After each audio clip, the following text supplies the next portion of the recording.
혹시 파라코라고 하는 단어를 알고 계십니까? 이 파라코라고 하는 이 단어는 재산이나 권력을 부모에게 물려받았음에도 불구하고 이 모든 것을 탕진한 탕아를 가리켜서 파라코라고 그렇게 이야기를 합니다. 일제 기에 노름에 빠져가지고 조상 대대로 물려준 그 재산을 탕진한 사람이 있었습니다. 그는 아내가 아기를 낳을 때 없었다고 이야기합니다. 딸이 성장해가지고 결혼을 하게 되었는데 그때 친정 쪽에서 딸을 잘 시집 보내라고 돈을 보내게 되었는데 그거 가지고 사라졌다라고 이야기하고 결혼식에도 나타나지 않았다라고 그렇게 얘기를 합니다. 사람들은 집안에 있는 모든 것을 탕진한 파라코라고 그러고 불렀습니다. 세월이 지난 다음에 진심이 알려지게 되었습니다.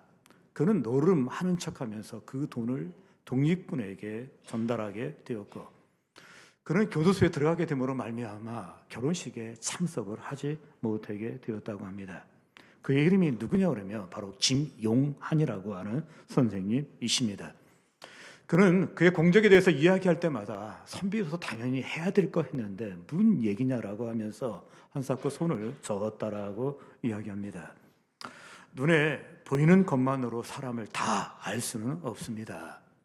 우리가 어떤 사람을 보았을 때 그 본 것은 일부에 불과하다는 것입니다. 그런데 겉모습만 보고 일부만 보고도 사람을 낙인 찍어서 이 매도하는 것을 볼 수 있는데 빌립도 여기에 손해본 사람이라고 그렇게 이야기할 수 있습니다. 오병이어의 기적이 일어나게 되었을 때 그때 빌립이 한마디 했습니다. 200대 내려원도 부족합니다.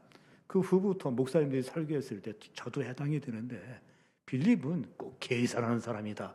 그래서 빌립에 대해서 안 좋게 이 설교를 하기도 했습니다. 뿐만 아니라 또 예수님이 설교를 길게 하셨을 때 그때 질문을 던지기를 아버지를 보여주옵소서. 이 아버지를 보여달라고 하는 것은 하나님 보여달라고 그렇게 이야기한 것인데 그 모습을 보면서 많은 목사님들이 신앙이 유아적이다라고 그렇게 매도되기도 했습니다. 오늘 주일을 맞이해서 3부 예배에 참석하신 우리 하나님께 성도 여러분, 이 빌립에 대한 편견을 버릴 수 있는 날이 되기를 바랍니다. 그의 진면목을 보시기 바랍니다. 그렇다면 빌립, 그는 누구인가요? 첫 번째, 그는 솔직한 사람입니다. 솔직한 사람 좋지요. 이 사람 솔직한 사람입니다. 여기 8절을 보십시오.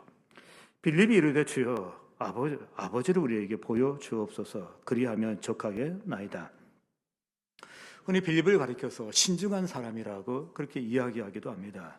그리고 어떤 분은 결단력 있는 사람인데 신중하다가도 결단을 할 때는 결단을 하는 사람이었다. 그렇게 칭찬하기도 합니다. 그런데 오늘 이 본문을 통해서 제 눈에 비친 빌립의 모습은 어떤 의미에서 솔직하다라고 그렇게 말하고 싶습니다. 사실 이 요구는 모세도 했어요. 보여주세요. 그런데 아버지의 영광, 여호와의 하나님의 영광을 보여달라고 모세도 얘기했는데 솔직한 표현이라고 저는 생각을 합니다. 기드온이 부름받게 됐습니다. 보여주십시오. 그리고 안 보여주면 안 갈 겁니다. 한 사람이 누구냐면 기드온이에요. 이 사람도 어떻게 보면 솔직하다라고 그렇게 이야기할 수 있습니다. 빌립 역시 솔직하다라고 이야기할 수 있습니다. 여러분이 성경을 이렇게 보시게 되면 복음서에 보면은 예수님의 제자들이 등장하는 걸 보게 됩니다. 물론 12명이 등장합니다. 근데 유심히 보시면 있죠. A그룹이 있고 B그룹이 있고 C그룹으로 분리된 것을 볼 수 있습니다. 절마다 딱딱 끊게 되는데 먼저 A그룹에는 4사람이 들어가 있습니다. 누가 들어있겠습니까? 바로 우리 베드로, 그리고 야고보, 요한, 안드레. 이 사람들은 우리 귀에 익숙하기도 하고요. 실질적으로 예수님 가까이에서 모든 걸 함께 행동한 사람이라고 이야기할 수 있습니다. 근데 두 번째 그룹이 있는데 빌립, 바돌로메, 마테, 도마 요 4사람입니다. 이 사람도 이름이 익숙해요. 나 도마 아는데, 마테 아는데 그렇게 이야기를 합니다. 근데 세 번째 내려오게 되면 있죠. 알페오의 아들 야고보, 이름부터 서술이 많죠.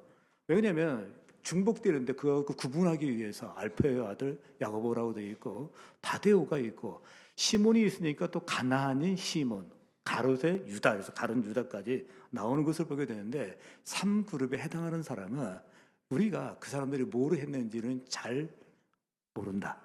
유다만 안다. 뭐 그 정도라고 그렇게 이야기할 수 있습니다. 어디 되었든 예수님의 12제자가 있습니다. 그 제자 가운데 최고의 대표는 베드로입니다. 그리고 A그룹의 대표다라고 이야기할 수 있습니다. 근데 오늘 등장하고 있는 이 빌립이 있는데 빌립은 B그룹의 대표다라고 그렇게 이야기할 수 있습니다. 근데 그의 이름이 굉장히 흥미롭습니다. 빌립이라고 하는 이름의 뜻은 뭐냐면 말을 사랑하는 자다라고 하는 뜻을 갖고 있는데 이 말이 아니라 타고 다니는 말, 이 말을 사랑하는 자다라고 하는 뜻을 가지고 있습니다. 예수님이 오실 당시에 사람들은 있죠. 아들을 낳게 되면 또 딸을 낳게 되면 이름을 지을 때 가급적 여기면 자기가 존경하는 사람, 멋있는 사람, 그 사람의 이름을 따라 지는 경향이 있습니다. 이 당시에 알렉산더가 있었고 그 전에요. 알렉산더가 있었고 그의 아버지 필립이 있었기 때문에 빌립이라고 하는 이름을 갖다가 많은 헬라인들이 쓰게 되는 걸 볼 수 있습니다. 이걸 허락을 했어요. 지금 북한에서는 김일성이라는 이름이 없답니다. 전에는 있었는데 다 개명을 시켜가지고서 이름이 없다라고 이야기하고 김정은이라고 하는 이름도 없답니다. 지존이기 때문에 한 분만 그 이름을 쓸 수 있다라고 그렇게 이야기를 하고 있습니다. 어떻게 되었든 간에 이 이름이 헬라식 이름이었는데 정통 유대인들은 이 이름을 안 좋아합니다. 그런데 이 집에서 유대인임에도 불구하고 이 이름을 썼다고 하는 것은 무엇을 의미하냐면 이 집이 상당히 개방적인 집이었다 하는 것을 짐작할 수 있습니다. 그래서 예수님의 제자가 되는데도 수월했을 거라고 저는 생각을 합니다. 물론 이미 베드로하고 안드레가 있는데 이들이 예수를 만나게 됩니다. 그리고 그 동네에 살고 있었으니까 아마 이 빌립도 쉽게 예수를 만났기 때문에 들었기 때문에 나를 따르라고 했을 때 그를 따랐다고 저는 생각을 합니다. 흔히 빌립 그러면 현실주의자다라고 이야기합니다. 또 어떤 분은 신중한 사람이라고 이야기하고 신중하지만 결단을 내린 사람이었다라고 그렇게 얘기를 하고 또 개방적인 사람이다 그렇게 말하기도 합니다. 그러나 제가 오늘 이 본문에서 만날 수 있는 빌립의 모습은 솔직한 사람입니다. 우리는 하박국을 알고 있습니다. 하박국은 무슨 생각입니까? 솔직한 양반이다 하는 생각을 하게 됩니다. 그는 정말 솔직했는데요. 사장님께 이게 뭡니까? 그러지 않았습니다. 부모님께 이게 뭡니까? 라고 안 했습니다. 하나님께 했어요. 하나님께 하세요. 이게 뭡니까? 라고 부모님께 얘기하지 마세요. 저한테도 하지 마세요. 무서워요. 근데 우리 하나님께 하면 괜찮아요. 그래서 이 사람은 이제 하나님 이게 뭡니까? 라고 했을 때 그 내용이 뭐였냐면은 첫 번째는 왜 이렇게 악인이 잘 되냐는 거예요. 이것 때문에 너 시험 들겠다라고 하면서 이게 뭡니까? 라고 얘기했고 또 한마디가 뭐냐면 우리가 잘못한다는 거 알고 있다는 거예요. 근데 하나님께서 바벨론을 들어서 치시는 것도 이것도 뭡니까? 라면서 불평하는 모습을 보게 되는데 저는 하박국을 볼 때마다 솔직하다 하는 생각을 합니다. 다윗에 많은 매력이 있습니다. 시도 잘 쓰고 노래도 잘합니다. 그 매력입니다. 근데 매력 중에 매력이 뭐냐면 그는 솔직한 사람이라는 거 한번 기억할 필요가 있습니다. 시편을 보면 그의 기도가 나옵니다. 근데 그 기도의 내용을 보게 되면 너무 리얼해요. 한마디로 얘기해서 너무 속을 다 보이는 게 아닌가 싶을 정도로 그 우리가 하나님께라도 나가서도 기도할 때도 조심조심 하지 않습니까? 근데 이 다윗의 기도를 보면 너무 속을 보여주는데 속 바닥을 다 보인다라고 그렇게 이야기할 수 있습니다. 다윗에게 따라붙는 수식어가 있습니다. 너무 부럽습니다. 그 수식어가 하나님 마음에 합한 사람입니다. 정말 부러운 수식어입니다. 하나님 마음에 합한 사람. 그것도 사람이 붙여준 것이 아니라 하나님께서 붙여주셨습니다. 그런데 하나님 마음에 합한 사람임에도 불구하고 가만히 보게 되면 다윗에게도 약점이 있습니다. 약함이. 그뿐만 아니라 약함만 있는 게 아니라 악함도 있습니다. 약함하고 악함이 인간 동시에 갖고 있는 거 아시죠? 이게 강해서 악해지는 게 아니라 약하건 강한 간에 악함은 다 갖게 되는데 이게 함께 인간에게는 악함이 다 나타난다라고 그렇게 이야기할 수 있습니다. 그런데 여러분 그에게도 배울 것이 있습니다. 그 배울 것이 뭐냐면 바로 솔직함입니다. 기도만 솔직한 것이 아니라 그가 죄를 짓게 됩니다. 밧세바를 범하게 됩니다. 그때 나단이 가서 책망하게 되었을 때 그때 맞습니다. 그렇게 얘기를 해요. 이 시대에 이런 죄를 짓는 사람에게 당신 이런 죄가 있습니다라고 얘기하면은 나 모르는 일이다. 밧세바라는 사람 누구냐? 난 처음 듣는 이름이다. 너 봤냐? 이렇게 얘기하면 아무도 모르는 거죠. 그 누가 어떻게 합니까? 그 경비병들이 아는데 말을 하겠습니까? 그뿐만 아니라 또 이렇게 치사하게 말하는 사람이 있습니다. 내가 잘못이 아니라 저 여자가 꼬셔가지고 내가 죄 가운데 빠지게 되었다. 후회한다. 그렇게 얘기하는 사람도 있습니다. 그런데 여러분 다윗을 보십시오. 내가 내 죄가를 아오니 아무 말 안 합니다. 내가 죄인입니다. 내가 죄를 지었습니다라고 그렇게 고백하고 있습니다. 여러분 다윗의 매력 가운데 하나가 사실은 솔직함이에요. 그런데 여러분 현대인은 솔직함이라는 단어를 약간 거리를 두려고 하는 그런 마음을 갖고 있습니다. 이 단어가 약간 우리에게 부담을 줍니다. 소설이나 연극이나 영화를 보게 되면 인간이 너무 솔직하게 되면 문제가 많다는 식의 어떤 연극이라든지 또 그런 문학을 갖다 접할 수가 있는데 아마 모든 사람이 100% 솔직하면 세상이 끔찍해진다. 그런 식의 글이 많습니다. 예컨대 이런 식입니다. 직장인이 회사 결근을 했습니다. 기분 나빠서 결근을 했습니다. 그때 결근할 때 뭐라고 얘기해야 돼요? 몸이 안 좋아서 이렇게 얘기해야 되는데 내가 부장님 얼굴 보기 싫어서 안 갔습니다. 그렇게 얘기를 하는 거예요. 그때 이 솔직한 건 좋은데 끔찍하다라고 그렇게 얘기를 합니다. 또 가령 친구가 출산을 해서 아기를 낳습니다. 근데 여러분 아기가 낳았을 때 아기가 빨갛고 사실 엄마 아빠가 이쁘지만 할아버지도 이쁘지만 아주 이쁘지는 않지 않습니까? 누가 얘기하기로 꼭 쭈글쭈글한 게 이 쥐새끼 같다. 누가 그 얘기 하더라고요. 쥐새끼 보셨죠? 근데 그게 생각이 떠오르는데 그걸 솔직하게 얘기를 하게 되면 그때 어떤 일이 벌어집니까? 잘생겼다라고 얘기하고 그리고 달덩이 같다고 얘기해야지 쪼글쪼글한 게 쥐새끼 같다 그러면 이거 큰일 납니다. 코카콜라가 있습니다. 광고를 솔직하게 했습니다. 코카콜라는 설탕물입니다. 그리고 이 물을 먹으면 기분은 좋지만 이빨이 썩습니다. 앞으로 계속 먹으세요. 이렇게 솔직하게 광고를 하면 어떤 일이 벌어지면 끔찍하다라고 그렇게 이야기를 하고 있습니다. 그러면서 그들은 정리를 했습니다. 들어보십시오. 거짓말이 필요 없는 인간관계란 존재하지 않는다.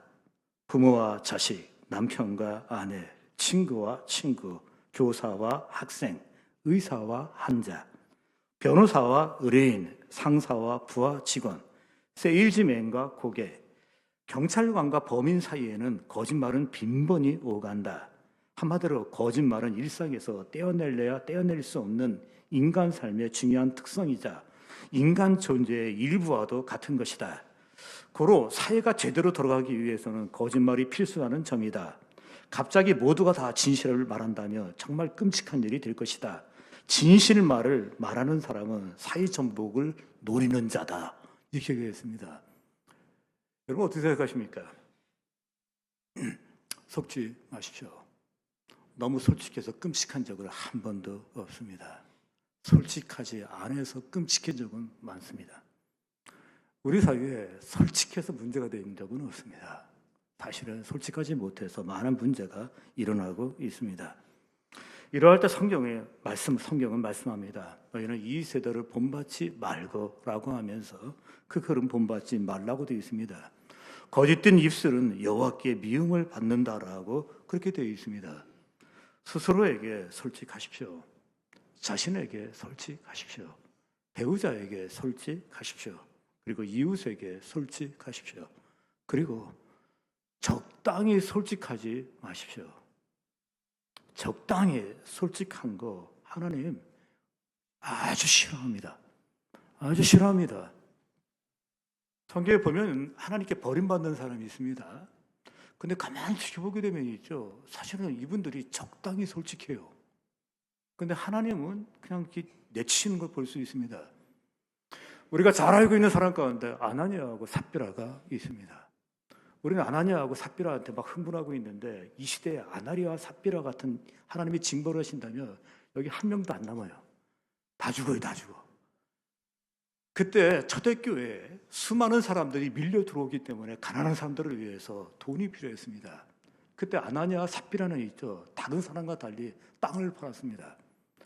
땅을 판 다음에 있죠. 일부는 자기가 갖고서요. 일부를 내놨는데 그때 문제가 있었죠. 다 냈다라고 그렇게 이야기를 한 것입니다.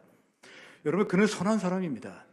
그의 이름은 있죠. 멋있습니다. 아나니아가 하나님의 은혜라고 하는 뜻을 갖고 있습니다. 삽비라는 아름답다라는 뜻을 갖고 있습니다. 그들의 행동도 아름답다라고 얘기할 수 있습니다. 근데 문제는 무엇입니까? 바로 이게 문제예요. 적당히 솔직했어요. 근데 이게 하나님이 안 통한다는 거, 하나님이 싫어한다는 거. 사도행전 5장 2절을 보십시오. 그 값에서 얼마를 감춤해, 여기 얼마를 감췄다라고 되어 있습니다. 그 아내도 알더라. 부부가 합의를 한 것 같아요. 요거 이렇게 떼자. 얼마만 가져다가 사도들 발 앞에 두냐라고 했을 때 그들은 이제 온전해지는 못했습니다. 그리고 그분은 온전한 재물을 원하십니다. 그렇지만 그럼에도 불구하고 우리가 인간적으로 봤을 때 정말 적당히 솔직했다라고 저는 말하고 싶습니다. 근데 하나님은 싫어하십니다. 하나님은 마늘의 여김을 받지 원치 않으십니다. 나무통 법칙이라는 게 있습니다.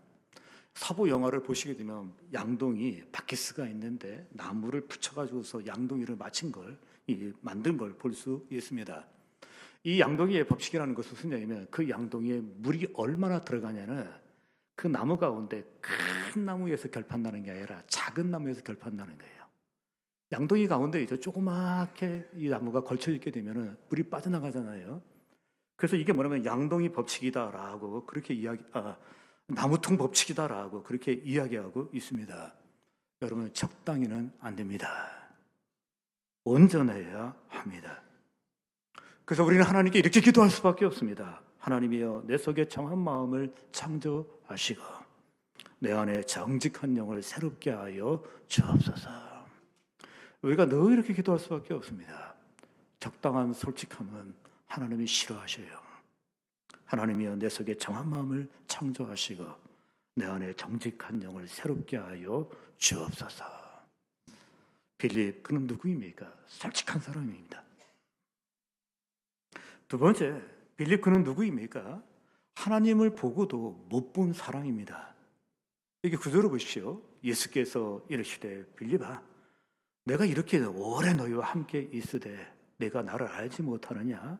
나를 본 자는 아버지를 보았거늘 어찌하여 아버지를 보이라 하느냐? 요한복음 13장부터 16장까지는 예수님의 긴 설교가 나옵니다. 예수님께서 길게 설교하셨습니다. 그거를 길게 하셨지만 간단하게 요약하게 되면 한 5개로 요약할 수가 있습니다. 내가 너희를 사랑하는 것처럼 너희끼리 서로 사랑하라 라고 그렇게 말씀하셨고, 내가 너에게 계명을 주었는데 그 계명을 지키라. 그게 두 번째 설교였고, 또 나와 아버지는 하나이다라는 말씀도 하셨고, 그리고 너희들이 내 이름으로 구하게 되면 내가 그 기도에 응답하신다라고 말씀하셨고, 보혜사 성령을 너희에게 보내주시겠다라고 그렇게 이야기했습니다.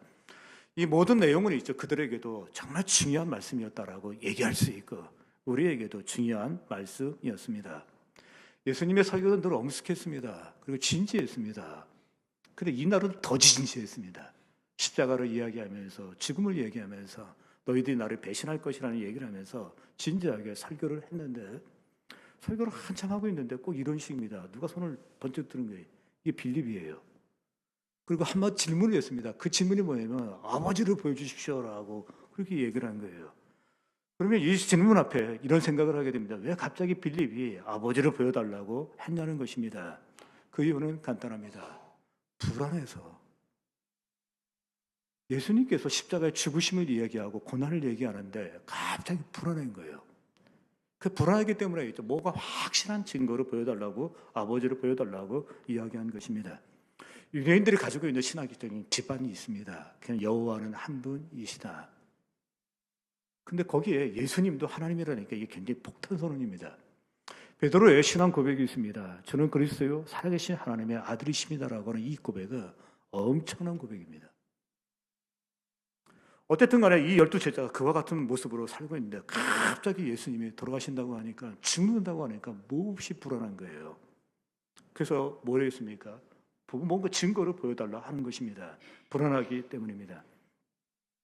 인간 세상에서 이렇게 뭔가 거래를 하고 또 계약을 하는 가운데 이행각서를 요구한다거나 너무 과하게 증명서를 요구할 때는 상대방에 대한 불신이 있는 거예요. 그게 불신이 있게 되면 더 많은 걸 요구하게 돼요. 확실한 걸 요구하는 것을 볼 수 있습니다.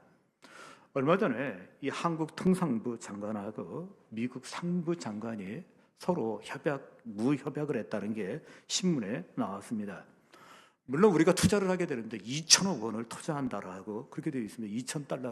2천억 달러를 투자한다라고 되어 있습니다. 신문의 타이틀 기사가 이렇습니다. 연 2천억 달러 투자. 그 다음에 또 뭐라고 되어 있냐면 다중안전장치로 회수. 다중안전장치로 회수했는데 사람들 이거 2천억 뺏기는 거 아니야? 돈 내. 그래서 돈을 내는데 돈 낸 다음에 없는 거로 또 이렇게 얘기를 하면 또 뭐라고 얘기를 해요? 그러면 이 어려움이 나가니까 아마 그 생각을 하면서였죠. 국민들이 거기에 대해 걱정할까봐 그런 기사를 넣는지 어쨌든 그렇게 되어 있었습니다. 다중안전장치로 회수. 지금 마찬가지로 빌립도 있죠. 왜 손을 내빼들고서 보여주십시오라고 이야기한 것을 뭔가 확실한 게 그에게 필요했기 때문입니다. 그러니 어떤 의미에서 상식적인 질문이었다라고 얘기할 수 있습니다. 세상적으로 봤을 때.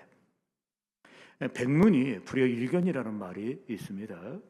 뒤로 100번 듣는 것보다 한 번 보는 게 훨씬 효과가 있다라고 이야기하는 것입니다. 그거는 맞습니다. 우리가 청각으로 듣는 거 아무리 많아도 실질적으로 가서 보는 거하고 차이가 있다라고 그렇게 말할 수 있습니다.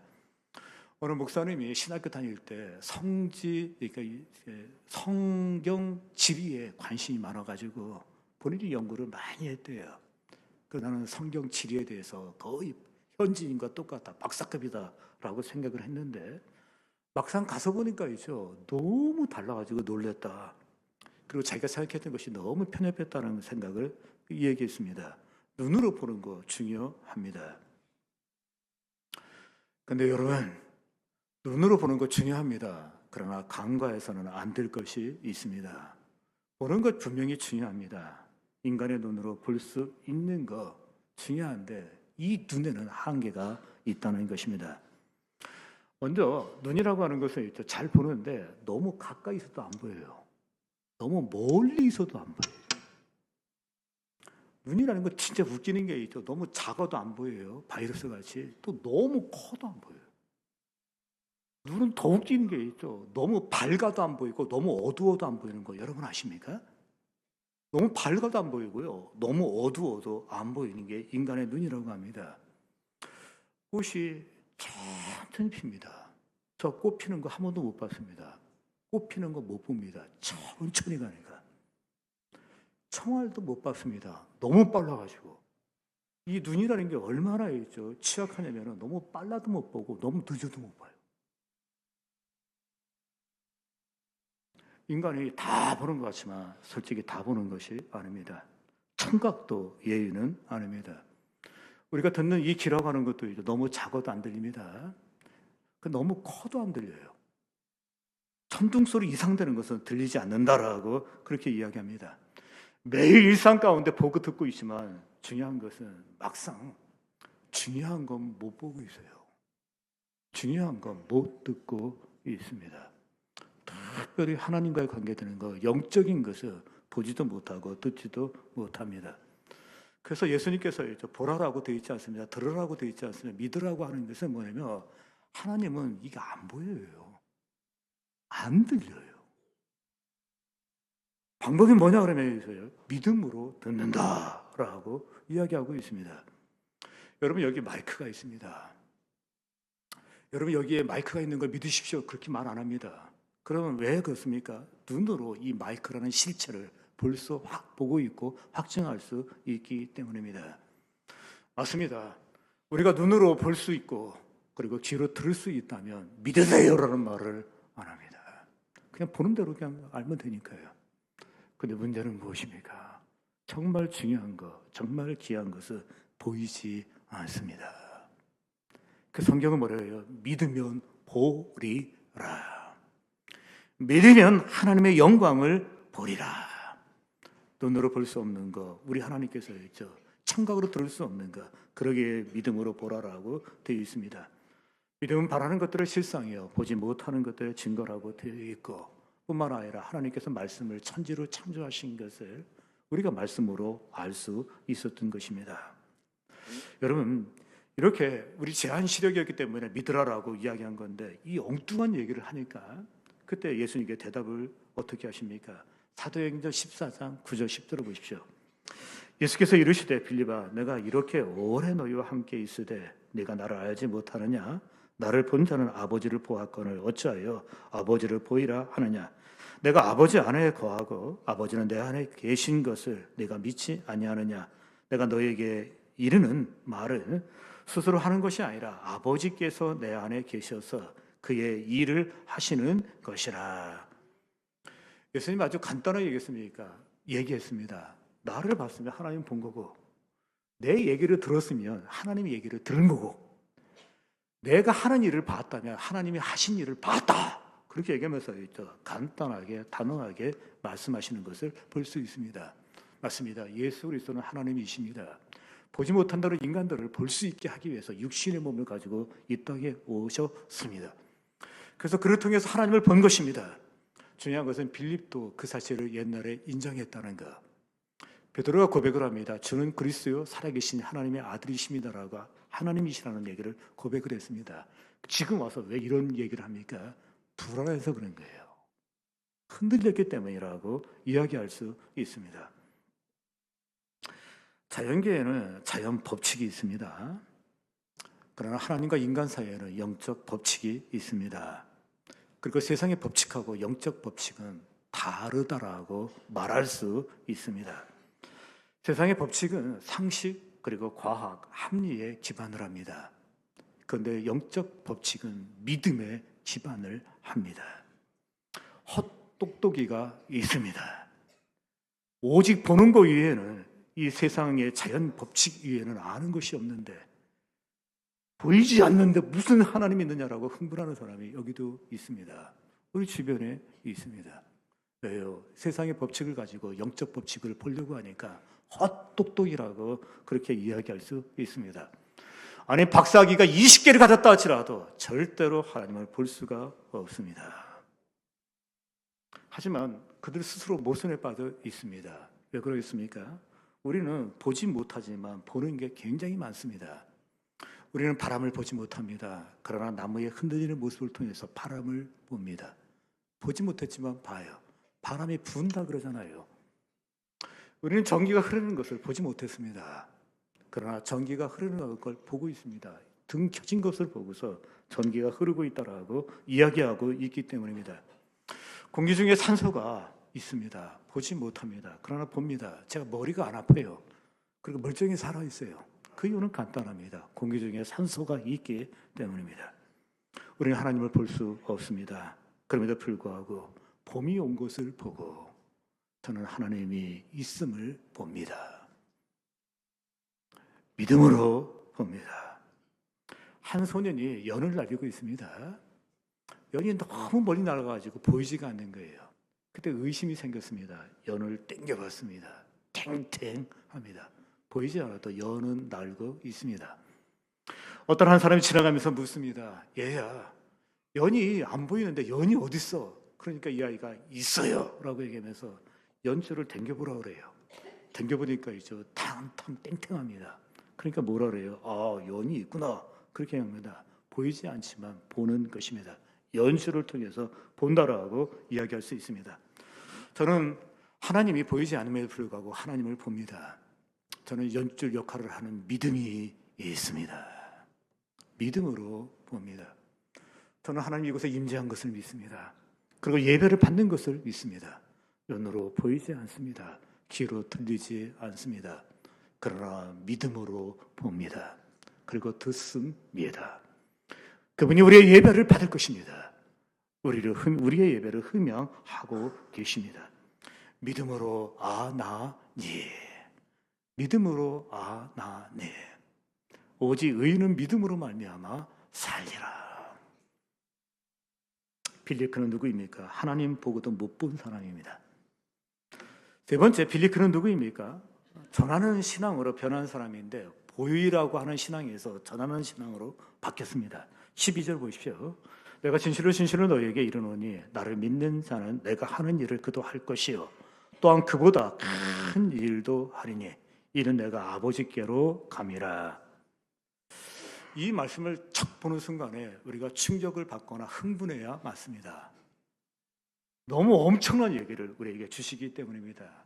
조건을 모르다라 내며 네가 거룩하면, 네가 헌신되면, 그렇게 되어 있잖아요. 믿으면 이렇게 되어 있어요. 믿음으로.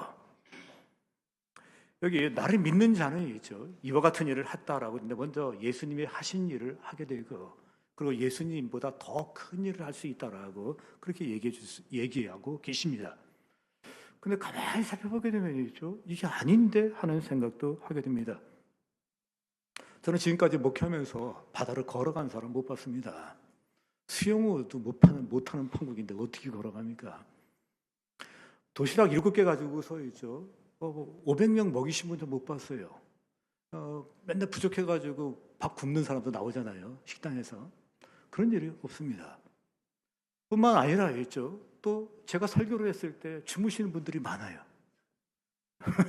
그거 어떻게 해요? 네. 그 제 책임이에요. 그 제 책임. 주무시는 건 자세히 괜찮아요. 근데 예수님이 있죠. 설교를 했을 때 어떤 일이 벌어졌습니까? 정말 놀라운 일이 그분 말씀만큼 탁월한 말씀은 없습니다. 그러면 이 말이 무엇인가 하는 생각을 하게 됩니다. 그런데 여러분, 이 후일을 보십시오. 예수님이 하신 것은 무엇입니까? 내가 메시아이다. 그리고 나를 말미암아 구원을 얻는다. 그리고 이 믿음으로 구원 얻는 모든 과정을 완성하신 분이 예수 그리스도이십니다. 3년. 그리고 팔레스타인, 유대 땅을 벗어난 적이 없습니다. 근데 예수님의 제자들을 보십시오. 이들은 이제 이전부터 막 엄청난 일을 하는 것을 볼 수 있습니다. 먼저 다른 제자들을 빼놓고 빌립만 보십시오. 터키에 가시게 되면 히에로폴리스라고 하는 유명한 관광지가 있지 않습니까? 그 하얀 섬이라고 하는 곳이 있는데 거기에 가면 빌립의 순교 교회가 있어요. 빌립이 와서 여기서 순교하고 죽었다는 거예요. 그러니까 터키까지 간 거예요. 터키까지 가가지고서 있죠. 그곳에서 뭐냐면 순교하고 복음을 전했다라고 그렇게 이야기하고 있습니다. 물론 빌립의 이 전하는 모습은 초기에도 나타납니다. 그가 뭐냐면 빌립이 소개를 예수를 전달받게 됩니다. 그리고 예수를 만나게 되었을 때 곧바로 그가 한 게 뭐겠습니까? 자기 나다나엘을 찾아가는 것을 볼 수 있습니다. 그때 가서 내가 메시아를 만났다고 했을 때 누가 그래 그렇게 얘기를 합니까? 그 나사렛에서 무슨 선한 것이 나겠느냐라고 얘기했을 때 와 보라 아주 유명한 한마디였습니다. 논쟁할 것도 없다. 싸울 것도 없다. 그냥 가서 보면 된다라고 하면서 와 보라라고 그렇게 얘기했습니다. 여러분 한번 이거 한번 보십시오. 4월 5일이 부활주일입니다. 이 부활주일을 맞이해서 우리도 그냥 넘어갈 수는 없습니다. 우리 이 빌립이 머리에서 탁 스치는 나다나엘을 찾아갔던 것처럼 오늘 이 말씀을 듣는 순간에 아이고야 그 양반 그분에게 와보라고 하십시오. 그냥 스치는 그 사람을 보고 있죠. 와 보라라고 하면서 초청을 하는데 이번 주에는 그 사람을 정하는 게 여러분 집중할 수 있기를 바랍니다. 제가 말씀드린 대로 다시 한번 말씀드리게 되면 이 말씀은 사실입니다. 예수님은 3년 사역하셨습니다.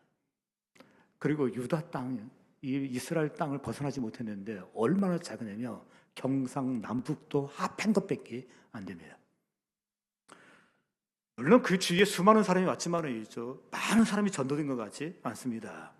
그 이유는 사도행전 1장 15절을 보게 되면 예수님이 부활하시고 승천하신 다음에 그때 모인 사람이 120명이에요. 120명. 물론 전달이 충분히 안 돼서 적었다라고 얘기할 수 있습니다. 근데 여러분 고린도전서 15장에 보게 되면 예수님이 부활하신 것을 목격한 사람이 500명이나 된다 이렇게 얘기를 해요. 많다 이렇게 돼 있는데 지금 우리가 생각하게 되면 그 500명 그 많은 게 아닙니다. 근데 예수님의 제자들을 보게 되면 엄청난 일을 하는 걸 볼 수 있어요. 그때 사역의 기간이 3년이 아니면 30년이에요. 요한은 물론 50년 정도 살았습니다. 그 후에 사역을 했습니다. 범위가 확 넓어지기 시작하는데 그 다음에 어떤 일이 벌어졌습니까? 팔레스타인을 뛰어넘습니다. 인도로 갔습니다. 아프리카로 갔습니다. 그리고 유럽으로 넘어가게 됩니다. 그들을 통해서 예수 믿는 사람이 늘어나게 되는데 예수 그리스도를 통해서 예수 믿는 사람보다 몇십 배, 몇백 배 더 많은 사람이 늘어나는 걸 우리가 볼 수 있습니다. 사도행전 14장 12절을 다시 한번 보십시오. 내가 진실로 진실로 너에게 이르노니 나를 믿는 자는 내가 하는 일을 그도 할 것이요 또한 그보다 큰 일도 하리니. 이게 어떻게 가능합니까? 가능합니다. 육신을 입으신 예수 그리스도, 하나님이신 예수 그리스도가 승천하셨습니다. 그리고 우리에게 지금은 그분이 영으로 함께하는 거 믿으시기 바랍니다. 그분이 영으로 함께 하십니다. 영으로 우리 함께 하시기 때문에 이 제자들의 사역 가운데 엄청난 역사가 일어나는 것처럼 그분이 함께 하시기 때문에 이 모든 일들이 일어났다라고 이야기할 수 있습니다. 내가 너와 함께하고 너를 도와 내가 한 일보다 더 큰 일을 하게 해주신다라고 말씀하셨는데 그 약속을 지켰습니다. 베드로를 보십시오. 그리고 바울을 보십시오. 그리고 오늘 이 본문에 등장하는 빌립을 보십시오. 그들은 예수님이 하신 일을 했고 예수님이 하신 일보다 더 큰 일을 한 것을 우리가 성경을 통해서 보게 됩니다. 저는 바울이 아닙니다. 그리고 베드로도 아닙니다. 그럼에도 불구하고 이 약속을 저에게도 하셨습니다. 저는 믿습니다. 그리고 이 믿음으로 살 것입니다. 그리고 이 말씀을 붙잡고 살 것입니다. 나를 믿는 자는 내가 하는 일을 그도 할 것이요 또 그보다 큰 일을 하리니. 이 말씀을 저에게 주셨습니다. 동시에 여러분에게도 주었습니다. 나를 믿는 자는 내가 하는 일을 그도 할 것이요 또한 그보다 큰 일을 하리니. 빌립처럼 그분이 하신 일을 하십시오. 더 나아가서 믿음으로 주께서 하신 일보다 더 큰 일을 할 수 있는 우리 하나님께 모든 성도님 되시길 다시 한번 주의 이름으로 기원합니다. 기도하겠습니다.